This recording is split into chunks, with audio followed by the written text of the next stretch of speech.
Valdez reports on the search for justice for a combat veteran. Nearly everyone who drives in Los Angeles takes some pride in knowing about freeway and highway trivia. For example, which is the oldest freeway or what's the longest street? The place where a body can sometimes be found, especially in a burning car, is here in Southgate, where the Long Beach Freeway, Interstate 710, crosses the Los Angeles River. It's where this car was found at around 1:30 in the afternoon on October 26, 2006.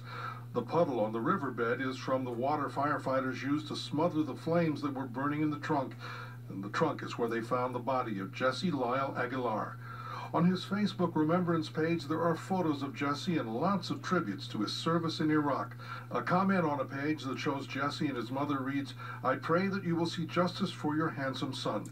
Next to a photo of Jesse's grave, someone wrote, "A sweet birthday wish from heaven." 12 miles to the east in La Mirada, a house in the 14,000th block of Manso Street is an important part of the investigation into Jesse's murder, even after all these years. No one connected with his death lives there now, but back in 2006, detectives believe Jesse visited here with two men. They are now both persons of interest in his murder. This one goes by the nickname Cito, and this one is known as Pookie.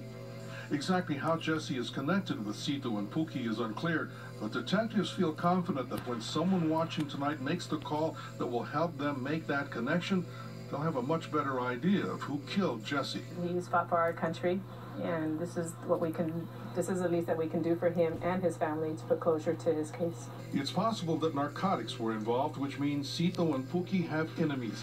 The sweetest way for those enemies to get revenge tonight would be to call, even if it's anonymously, and let detectives know where Cito and Pookie can be found. The number is 323-890-5500 or 1-800-222-TIPS. The numbers are both easy to remember, especially if you'd like to see justice done for Jesse and his family, as well as for the two persons of interest. Whoever killed Jesse is probably thinking after all these years that they got away with murder, but tonight is more than likely the beginning of the end for that dream.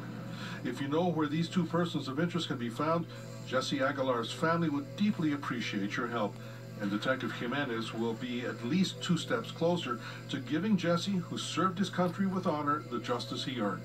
323-890-5500. It's the number for the Sheriff's Homicide Bureau. 1-800-22-TIPS is the Crime Stoppers number. On the trail of LA's Most Wanted, Tony Valdez, Fox 11 News. One of the Angels' minor